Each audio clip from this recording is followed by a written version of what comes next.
तो चलिए आज बात करते हैं एक ऐसे क्रिकेट मैच की जहां एक टीम मतलब पूरी की पूरी टीम ताश के पत्तों की तरह बिखर गई।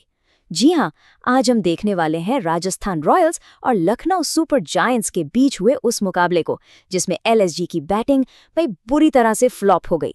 और सच कहूं तो ये एक लाइन हल्ला बोल वालों ने एलएसजी को कहीं बोलने लायक नहीं छोड़ा। बस यही है पूरे मैच की कहानी। ये सिर्फ एक हार नहीं थी, नहीं, ये एक ऐसी करारी हार थी ना कि लखनऊ वाले एकदम चुप हो गए। तो आइए देखते हैं कि राजस्थान ने ये एक तरफा जीत आखिर हासिल की कैसे। लेकिन देखिए, नंबर्स और स्कोर पर जाने से पहले ना जरा उस इमोशन की बात करते हैं जो मैदान पर साफ साफ दिख रहा था। और ये इमोशन था एलएसजी के मालिक संजीव गोयनका के चेहरे पर। जो निराशा और दर्द था ना, वो छिपाए नहीं छिप रहा था। अब सुनने में ये थोड़ा मजाकिया लग सकता है, लेकिन सच तो ये है कि ये कमेंट उस गहरी फ्रस्ट्रेशन को दिखाता है जो फैंस महसूस कर रहे थे। अरे भाई, जब टीम ऐसे हारेगी तो गुस्सा तो आएगा ही ना, ये तो बिल्कुल स्वाभाविक है। और मैदान पर जो सीन था ना, सच में देखने लायक था। मैच खत्म हुआ और मालिक संजीव गोयनका अपने कप्तान केएल राहुल को बिल्कुल एक बच्चे की तरह गले लगा के समझा रहे थे। ये दिखाता है कि वो अपनी टीम से कितना जुड़े हुए हैं और शायद इसीलिए निराशा भी उतनी ही गहरी थी। तो चलिए अब आते हैं सीधे मुद्दे पर, मैच के उस पॉइंट पर जहां से एलएसजी के लिए सब कुछ गलत होता चला गया। टारगेट था सिर्फ 160 रन। अब टी20 में ये कोई बहुत बड़ा स्कोर तो है नहीं, लेकिन एलएसजी के लिए तो ये जैसे कोई पहाड़ बन गया। जी हां, सिर्फ 160 रन। राजस्थान रॉयल्स ने एलएसजी को जीतने के लिए यही टारगेट दिया था। आज के जमाने की टी20 क्रिकेट में इसे एक मामूली सा टारगेट ही कहेंगे, और वो भी एलएसजी जैसी मजबूत बैटिंग लाइनअप के सामने। ये तो आराम से बन जाना चाहिए था ना। लेकिन लखनऊ का फाइनल स्कोर था सिर्फ 119 रन, ऑल आउट, मतलब सीधी सीधी 40 रनों की बड़ी हार। तो सवाल यही है कि भाई गड़बड़ हुई तो हुई कहां। चलिए स्कोर कार्ड पर एक नजर डालते हैं। अब यहां देखिए, सबसे बड़ी और अजीब बात, एक opener Quinton de Kock 55 run बना रहा है और टीम फिर भी हार रही है। ऐसा कैसे?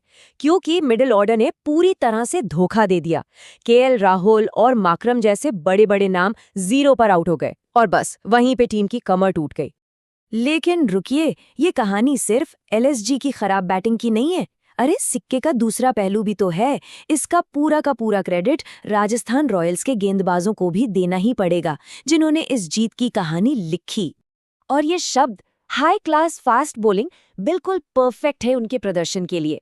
आरआर के पेसर्स ने शुरू से ही ऐसा दबाव बनाया, ऐसा शिकंजा कसा कि एलएसजी के बल्लेबाजों को सच में सांस लेने तक का मौका नहीं मिला। और इस अटैक के हीरो थे जोफ्रा आर्चर। क्या कमाल की गेंदबाजी की। 4 ओवर, सिर्फ 20 रन, 3 विकेट, और उसमें भी एक मेडन ओवर। ये तो सीधा सीधा मैच जिताने वाला स्पेल था। और फिर देखिए, बर्गर और अवेश खान ने भी उनका पूरा साथ दिया और ये पक्का कर दिया कि एलएसजी इस मैच में कभी वापस आ ही न सके। तो कहानी से अब तक ये तो साफ हो गया है कि कुछ खिलाड़ी हीरो बने तो कुछ जीरो। तो चलिए जरा आमने सामने रखकर देखते हैं कि इस मैच के असली हीरो और विलन आखिर थे कौन। और इससे बेहतर उदाहरण क्या होगा। एक तरफ थे राजस्थान के कप्तान संजू सैमसन। 82 रनों की शानदार पारी खेलकर अपनी टीम को एक ठीक ठाक स्कोर तक पहुंचाया। और दूसरी तरफ एलएसजी के बड़े बड़े बल्लेबाज कप्तान केएल राहुल और मार्करम दोनों 0 पर आउट हो गए और क्विंटन डिकॉक की 55 रनों की पारी पर पानी फेर दिया। अब देखिए, इस एक जीत हार का असर सिर्फ इन 2 टीमों पर नहीं पड़ा। अरे इसने तो पूरे पॉइंट्स टेबल में ही एक तरह का तूफान ला दिया। चलिए देखते हैं कि इस एक जीत ने सारे समीकरण कैसे बदल दिए। इस एक बड़ी जीत के साथ राजस्थान रॉयल्स ने सीधा छलांग लगाई और पॉइंट्स टेबल में नंबर 2 की पोजीशन पर आ गए। अब 10 पॉइंट्स के साथ प्लेऑफ की रेस में उनकी जगह काफी मजबूत हो गई है। मतलब इससे पता चलता है कि हर एक जीत कितनी ज्यादा जरूरी होती है। तो घूम फिर कर आखिर में यही एक बड़ा सवाल बचता है, एलएसजी की इस शर्मनाक हार का सबसे बड़ा जिम्मेदार कौन है? क्या ये बल्लेबाजों की नाकामी थी, या फिर राजस्थान की वो जबरदस्त गेंदबाजी, या कहीं कप्तान की स्ट्रैटेजी में कोई कमी रह गई? ये वाकई सोचने वाली बात है।